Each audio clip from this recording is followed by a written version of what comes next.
لله من أسمائه 99 من بعدها يتلون جزاء محصيها دخول الجنة كما رواه في صحيح السنة. بسم الله، الحمد لله، والصلاة والسلام على رسول الله وعلى آله وصحبه ومن والاه. یەکێکی تر لە ناوە بەرز و پیرۆزەکانی خوای گەورە ناوی بەرزی ئەلغەفوورە. ئەلغەفوور بەمانای ئەو خوای کە داپۆشەر و لێخۆشبوو گوناه و تاوانەکانە. لە غەفەڕەی هاتیە لە زمانی عەرەبی کە بەمانای داپۆشین دێ، هەروەکو بە کڵاوی سەری جەنگاوەران گوترایە ئەلمیغفەر، واتە داپۆشەر. خوای گەورە داپۆشەری هەموو گوناه و تاوانی بەندەکانە، وەکو دەفەرموێ نەبئ عیبادی ئەنی ئەنە الغەفوور الرەحیم وأن عذابی هو العذاب الألیم. ئەی پێغەمبەر عەلەیهی سەڵات وەسەلام، بە بەندەکانم ڕابگەینە کە ئەمن بەتەئکید ئەنی ئەنە الغەفوور الرەحیم، زاتێکی لێخۆشبوو گوناه و تاوانەکانم و بە بەزەییمە لە بەرامبەر گوناه و تاوانەکانتان. وأن عذابی هو العذاب الألیم، و لە مقابلیشی سزایەکەم سزایەکی بە ئێشە.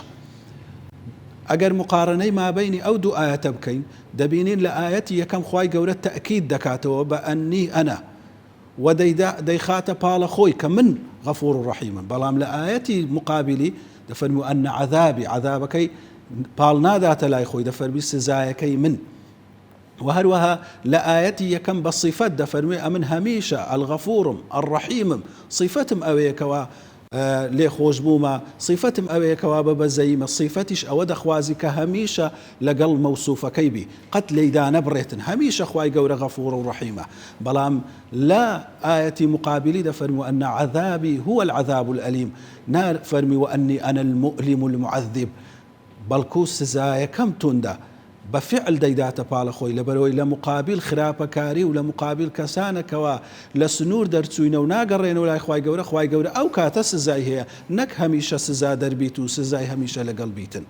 و هەروەها خوای گەورە بانجی هەموو بەندەکان دەکا، ئەوانەی گوناحبارن بەڵکو ئەوانەی زیاد لە حەد لە گوناح دەرچوینە دەفەرمێ قل يا عبادي الذين أسرفوا على أنفسهم لا تقنطوا من رحمة الله إن الله يغفر الذنوب جميعا إنه هو الغفور الرحيم. أي محمد عليه الصلاة والسلام بو بندانم بڵێکەوە لە گوناحەکان ڕۆچوونە و زیاد لە سنووری گوناح دەرچووینە و گوناحەکانیان گەیشتیتە ئەو پەڕی ئاسمانەکان، خوای گەورە لێخۆش بووە با بێ ئومێد نەبن لە ڕەحمەتی من، لەبەرەوەی خودای گەورە لێخۆشبووی هەموو گوناحەکانە هەر چەند دووبارەی بکەوە مادام بەڕاستی بگەڕێەوە لای خوای گەورە. لۆیە ئێمە ناوی ئەلغەفوورمان هەیە، ناوێکی ترمان هەیە کە نزیکە لەو ناوەی ئەلغەفار. زانایان دەفەرمون جیاوازی ئەو دوو ناوەی ئەوەیە ئەلغەفوور خوای گەورە لە گوناحی دووبارەوە بوو، هەرچەند ئینسان گوناح دووبارە دەکاتەوە، غەڵەت دەکا و کەم و کوڕی هەیە، مادام بەڕاستی تەوبە بکا و بگەڕێتەوە لای خوای گەورە و پەشیمان بی، خوای گەورە لێی خۆش دەبیتەوە، تەوبەکەی قبول دەکات. وخوای گەورە ئەلغەفارە، گوناحەکان هەرچەند بەرزبی، هەرچەند مەزن و گەورەبی، خوای گەورە لێت خۆش دەبی مادام بگەڕێەوە لای. حتا شیرک و کوفریش خوای گەورە دەفەرمووی ئین یەنتەهوا یوغفەر لەهم ما قەد سەلەف. ئەگەر مشریکەکان واز بینن لە شیرکەکەیان، خوای گەورە لەوەی پێشی کردیتیان لەیان خۆش دەبیتن.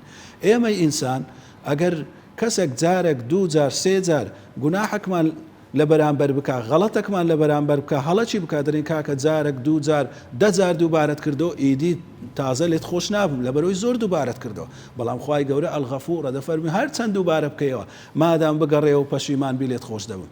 ئێمە دەڵێن کاکە هەندێک غەڵەت هەیە، هەندێک کەم و کوڕی و هەندێک هەڵە هەیە لە بەرامبەرم بکەیت قبول دەکەم، بەڵام هەندێک هەڵەی زۆر گەورە هەیە، ئەو هەڵانە هەر کەس لە بەرامبەرم بکاتن هەرگیز لێی خۆش نابم و لێی قبول ناکەم. بەڵام خوای گەورە ئەلغەفارە، هەڵەکەت هەر چەند گەورە بی مادام بگەڕێەوە لای خوای گەورە و داوای لێ خۆشبوون لە خوای گەورە بکەیت، خوای گەورە لێت خۆش دەبی. کەواتە با ئێمەش لە بەرامبەر ئەو خودایە غەفوورەی هەموو کات دەو بە ئیستیغفار بین، داوای لێخۆشبوونی لێ بکەین.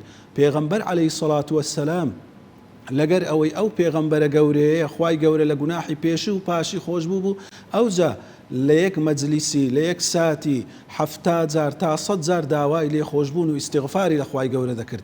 با ئێمەش هەمیشە داوای لێخۆشببوون لە خوای گەورە بکەین بە زمانمان ئەستەغفر اللهمان لەسەر زاربی و بە دڵمان هەستی پەشیمانیمان لە لابیتن و بە ئەندامەکانمان بگەڕێینەوە لەو گوناح و تاوانانەی کە ئەنجامماندایە.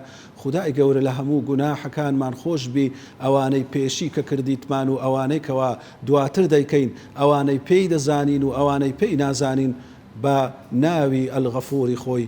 وصلى الله على نبينا محمد وعلى آله وصحبه وسلم. لله من أسمائه 99 من بعدها يتلون جزاء محصيها دخول الجنة كما رواه في صحيح السنة.